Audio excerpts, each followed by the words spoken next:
Hello, hello, and welcome to Talking to Food Safety Professionals. My name is Dr. Jenny Lynn James, and I'm a food safety professional with over 25 years of experience in the industry. And joining me today is Claire Winkel, all the way from Brisbane, Australia. Hello, Claire. Hi. Well, thank you so much.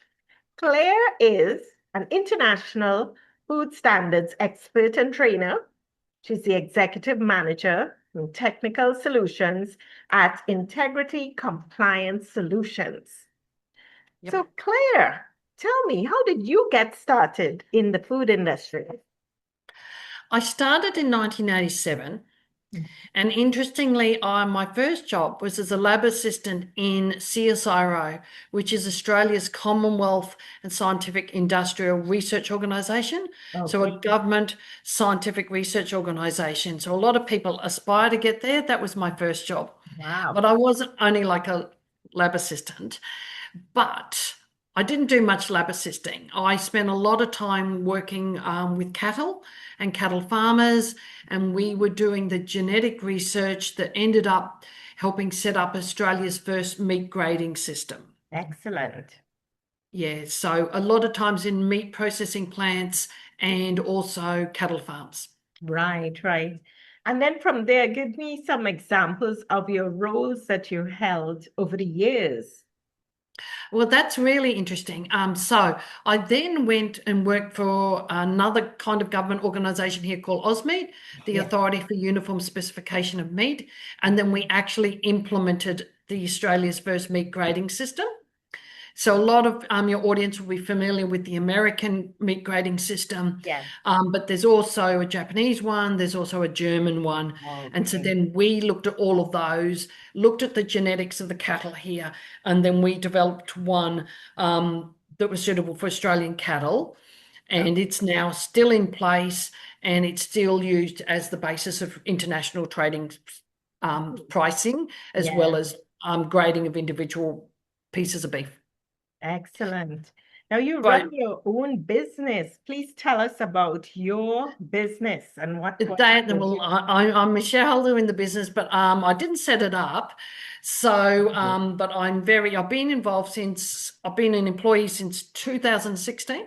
So Okay. almost 10 years. It'll be 10 Yeah. years in a couple of months. Um, in between working in the meat processing industry, so I ended up working in slaughter floors, boning rooms as a QA manager. Yes. And all this time I was still studying. Oh, I actually left school at 15 years old. So I did all my senior high school yes. plus multiple university qualifications whilst working. Whilst. And Okay. then from the processing side, I then went to be a consultant. Then Yes. I ended up working for a state government department here Yes. called DPI, which is like a Department of Ag. Yes. And I was working as a trainer and consultant within the government department. Oh, okay. So that's when I stopped just doing beef and started working in seafood and poultry and food processing. And I spent 7 years there. So I worked with a lot of different industries right across Australia. Yes. Um, and from there, I ended up being an auditor. Okay. Right. Basically, I was already assisting certification bodies as a technical expert. Yes. We don't really have those now, but back in the early 2000s we did. Yes. And so then one of them said, well, let's stop paying her as a technical expert and let's hire her. And Okay. that's what I did. And so from 2004 to the end of 2015, I worked as a food safety auditor Mhm. for a number of different certification bodies, both in Okay. Australia, Ireland, Yes. and the UK, North America, and then also some in New Zealand. So I've Oh, actually audited in 14 countries wow. across a wide range of standards, Yes. particularly BRCGS and SQF, Yes. and also a whole bunch of retailer and fast food Retail chain audits. standards. Okay. Excellent. And as we were saying before about some of the working conditions for the auditors, particularly when you are working at that GFSI level, and if you have a lot of industry codes. And for myself, particularly when I moved back from the United States into Australia, in Australia, we tend to do a lot of multi-standard audits. So Okay. you honestly, I did one in September where I had 5 standards Yes. in one audit. My goodness. No, I Yeah, haven't experienced that at all. yeah.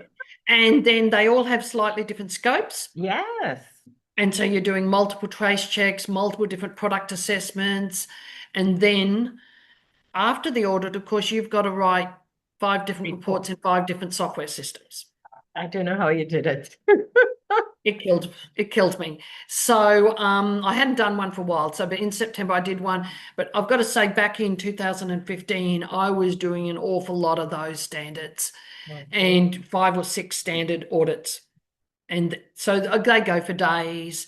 You then spend even more days writing reports and Writing. closing out Yes. corrective actions. So at the end of that, I just thought I can't keep doing this. Yes. And that's when I came to work at Integrity Compliance Solutions. Okay. And there was only, what, 3 or 4 of us back then. We've got a few more people now. Yes.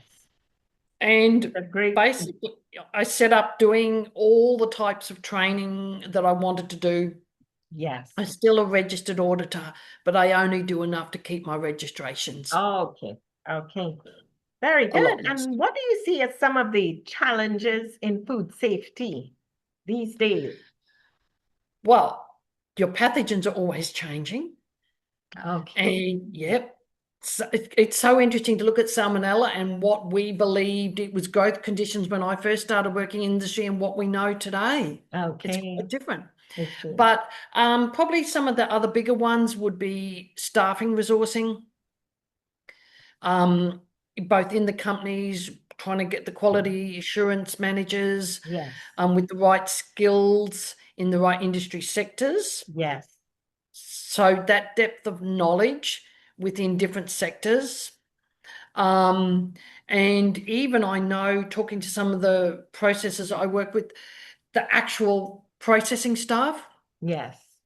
to We'd have keep to get them trained and retained this. in the job. And in Australia, we have a lot of workers in the food industry on different specialist work visas. Okay. And they may have come from the Pacific Islands, they may have come from Southeast Asia. Yes. Each of those visas have very different work conditions. Oh, And so they may train people and then they might have to leave and move on because of imagine the that. visa condition. Yes. Yes. Um, and then, so I've had consulting clients who've even petitioned up to our Prime Minister to Mhm. keep their staff who were on specialist refugee visas. Okay. And they weren't even meant to train them, but of course they did.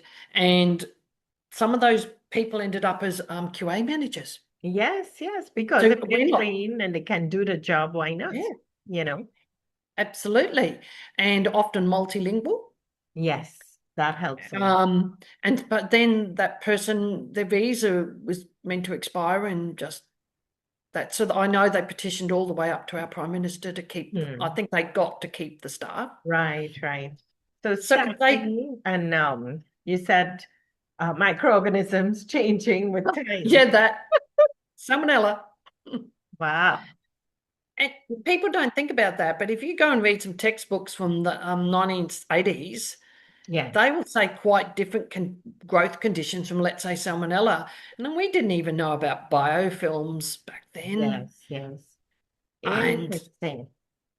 so to keep Okay. the technical knowledge up, Yes, and let's end with a topic that is quite interesting for many who might be watching. What advice would you give to people in university who want to get into food safety? Any short words of advice for them? well, start before university, start as early as you can and get a job, even if it's flipping burgers, even if it's working for a large food retailer. Yes, I've known some of the people I trained in 3-day HACCP course back in the 1990s, and they literally were working in a supermarket for one of Australia's largest retailers. They went off and did their degree, ended up in New Orleans during Hurricane Katrina, yes, and they were working for Jimmy Buffett's restaurant. in the French Quarter. They ended up feeding all the rescue workers with no electricity and no running water. And this young gentleman was there doing a business degree, but he was just then his whole view of the world changed after that event. Yeah. And now he's working, I think, as a toxicologist in Germany. Oh, okay. He went back, changed his degree, did a science degree, and he used that little 3-day HACCP course I taught him to get that job at Jimmy Buffett's restaurant in the French Quarter. Oh, cool. And that's, Hurricane Katrina changed everything for him.